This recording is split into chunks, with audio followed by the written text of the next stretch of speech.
잊을만 하면 터져나오는 일본의 반복된 못된 행동에 러시아가 참교육에 나섰습니다. 러시아 국경경비국이 17일 조업 중이던 일본 어선 5척을 어획량 조사를 목적으로 쿠릴 4개 섬 중 하나인 쿠나시르 후루카마 포항으로 납포해 갔다고 NHK와 교도통신이 18일 일본 정부 관계자를 인용해 보도했습니다. 보도에 따르면 납포된 일본 어선 5척은 홋카이도 네무로시에 있는 어업협동조합 소속으로 홋카이도 동쪽 하보마이군도 인근 해역에서 문어잡이를 하고 있었습니다. 홋카이도 어업 관련 부서 한 간부는 NHK에 어선들은 일본과 러시아 정부 간의 협정에 근거한 안전조업의 틀에서 문어잡이를 하고 있었다라며 어선의 조업 일지에 기재된 것과 실제 어획량 사이에 어긋남이 있어 러시아 측이 검사를 위해 연행한 것으로 알고 있다고 말했습니다. 교도통신도 러시아 당국이 실제 어획량과 조업 일지의 숫자가 다르다는 혐의로 일본 어선들을 납포함에 따라 쿠나시르에서 자세히 조사할 것으로 보인다고 전했습니다. 그런데 과연 그랬을까요? 표면상으로는 약속한 어획량의 차이 때문에 잡아갔다고 했지만 이는 러시아의 명백한 의도가 엿보이는 부분입니다. 쿠릴 열도는 일본이 영토 분쟁을 하는 곳 중에 하나이면서 잊을만 하면 자기 땅 반환해달라며 요구하는 곳이기도 하기 때문에 이번에 러시아는 일본 어선 납포를 통해서 자국 영토임을 확실시하는 동시에 일본에게는 경고성 메시지를 던져준 것입니다. 한편 러시아 외무부는 이들이 할당량보다 많은 문어를 잡은 혐의를 받고 있다고 밝혔습니다. 자하로바 러시아 외무부 대변인은 러시아 인테르팍스 통신에 어선 5척이 실제로 어획한 양과 조업 일지의 기록이 일치하지 않았다라고 말했습니다. 그러면서 자하로바 대변인은 일본 당국에 이 같은 조업 협정 위반이 재발하지 않도록 해줄 것을 요청했다라고 덧붙였습니다.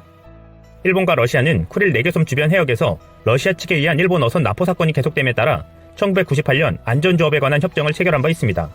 일본 정부는 자국 어선 납포와 관련해 러시아 측에 조기 송환을 요구했습니다.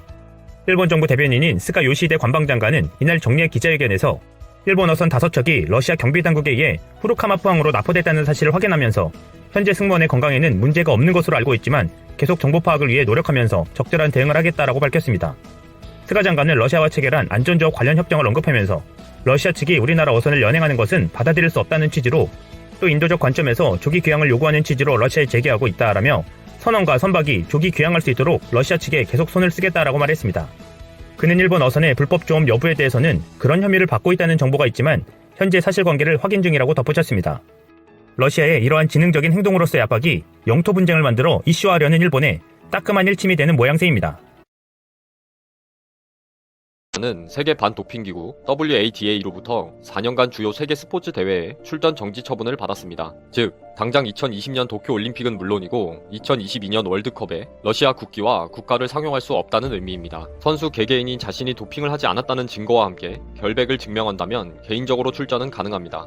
러시아는 2014년 소치 동계올림픽에서의 도핑 스캔들로 한국의 2018년 평창올림픽에 출전하지 못한 경험이 있습니다. 소치올림픽에서의 도핑은 러시아 반도핑기구의 관계자였던 그리고리 로드첸코프 박사의 내부 고발로 알려졌습니다. 이후 영화 같은 일이 벌어지는데 로드첸코프 박사는 미국으로 망명하고 러시아에 남아있던 동료 박사 2명이 돌연사를 하게 됩니다. 결국 2017년 12월 국제올림픽위원회가 도핑 규정을 위반한 러시아 선수들을 영구 퇴출 징계를 내리고 메달들도 박탈했었죠. 최종적으로는 스포츠 중재재판소가 러시아 선수 28명의 징계를 무효로 하고 OAR, 러시아 출신 올림픽 선수팀으로 169명이 출전했습니다. OAR 선수들은 하얀 배경에 붉은색 글씨가 쓰여있는 OAR 표식을 부착해야 하고 유니폼의 국가를 식별할 수 있는 디자인적 요소를 절대 표시하면 안됩니다. OAR 선수들이 메달을 따더라도 시상식엔 러시아 국기가 아닌 올림픽을 상징하는 오륜기가 걸리며 러시아 국가 대신 올림픽 찬가가 나옵니다. OAR 선수들은 개막식에도 오륜기를 들고 나왔습니다. 평창올림픽을 예로 들어서 설명드린 것처럼 도쿄올림픽도 같은 형태로 선수들이 출전을 할 가능성은 있습니다. 그런데 동계올림픽과는 그 규모와 팀의 구성이 비교할 수 없는 하계올림픽이기 때문에 일본은 지금 머리가 아픈 상황입니다. 러시아는 체조, 리듬 체조, 배구, 아티스틱 스위밍 같은 종목에서 세계를 이끌어왔습니다. 특히 리듬 체조와 아티스틱 스위밍은 타의 추종을 불허하는 세계 최고의 팀입니다. 그런데 이런 팀 구성이 애초부터 불가능해지게 되고 개인적인 출전도 까다롭게 된 겁니다. 러시아의 푸틴 대통령과 메드베데프 총리가 스포츠 중재재판소에 제소하겠다, 정치적인 압박이다라고 했지만 CAS의 제소 절차에는 상당한 시간이 걸리기 때문에 2020년 도쿄올림픽에는 러시아로 출전하는 길은 완전히 끊겼다고 보는 게 좋을 것 같습니다. 도쿄올림픽과 패럴림픽에서 러시아 선수단이 사전 훈련과 문화행사 등 러시아와의 교류 사업을 예정했던 호스트타운은 8개의 자치단체입니다. 선수 개인이 온다면 수용을 하겠다는 도시가 있는 반면에 예산 관계상 아예 받을 수가 없다는 도시들도 있습니다. 이렇게 러시아 선수들이 훈련하고 시합하기로 했던 도시들이 모두 올림픽을 보고 투자했는데 서운하다며 거리의 활성화는 기대를 접는다고 하소연을 언론에 쏟아내고 있는 상황입니다. 러시아 체조팀이 11월 29일에 러시아 체조연맹과 조인식을 가지고 1년 내내 훈련을 하기로 했던 니가타현의 카모시는 시설 설비 투자로 7천만 엔, 한화 8억 원을 투자해 선수들을 기다리고 있던 상황이었습니다. 올해 7월에도 체조팀이 와서 합숙훈련을 하기도 했는데 그 설비 투자금의 절반은 국가 예산이고 나머지는 시민의 세금으로 충당한 것입니다. 사실은 7천만 원이라는 투자비 손실보다 더 힘든 것은 작은 도시의 자영업자들이 도시 활성화를 기대하고 개인적인 투자를 한 겁니다. 또 리듬 체조 대표팀을 기다리고 있던 니가카시는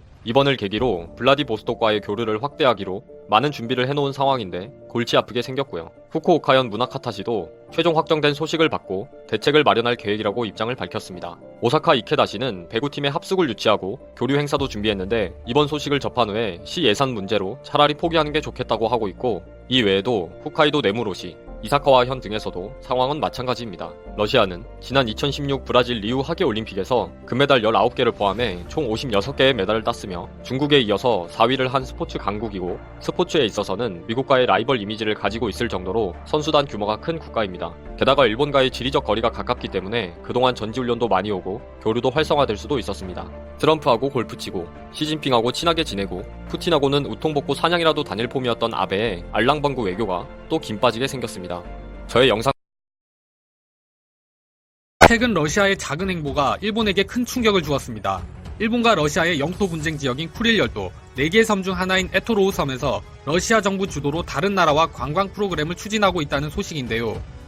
일본 교도통신에 따르면 지난 6일 러시아의 초청으로 중국, 대만, 한국 여행업계 관계자들이 에토로우 섬에 방문을 해 여행 프로그램을 기획하고 있다고 보도하였습니다. 이때까지 일본 정부는 다른 나라에게 러시아 비자를 취득해서 쿠릴 열도 4개 섬을 방문하는 것은 분쟁을 일으킬 만한 유감스러운 일이니 자제해달라고 공공연히 요구한 바 있습니다.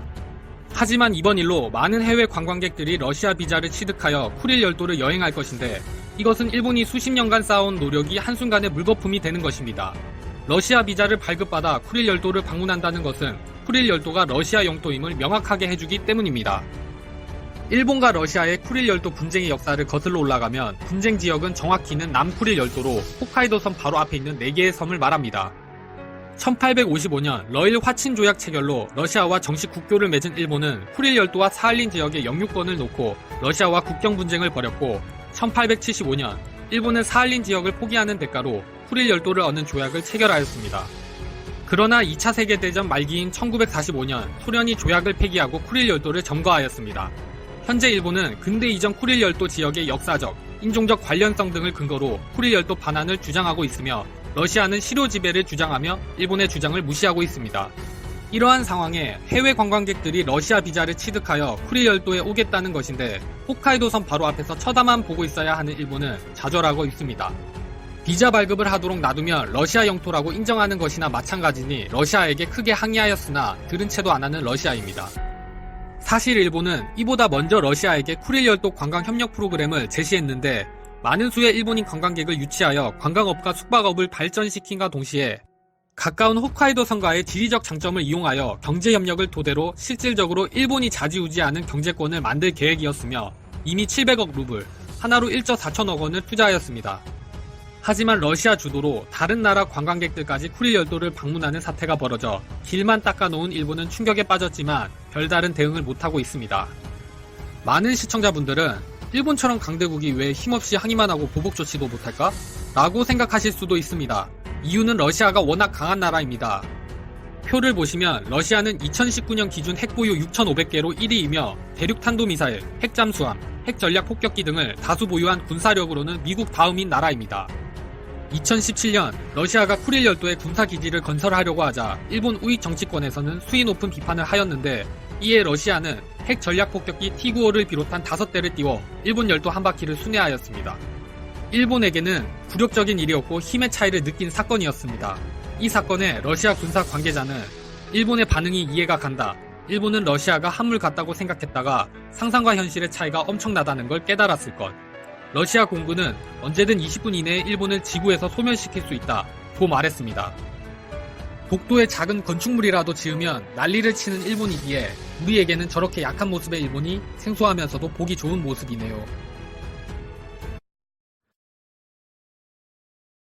12월 4일 아사히 뉴스는 속보 도쿄올림픽 마라톤 남녀 모두 오전 7시부터 삿포로 오오도리 공원을 스타트. IOC 승인 이라고 도쿄올림픽을 도를 빼먹은 쿄올림픽이라고 하면서까지 급하게 속보를 올리고 그 외 미디어에서도 보도되었는데요. 마라톤 코스 플랜이 발표가 되자 불만이 터졌습니다. 이해할 수 없다. 빙빙 도는 마라톤 코스를 둘러싼 공방 이라는 제목으로 기사가 올라왔었는데요.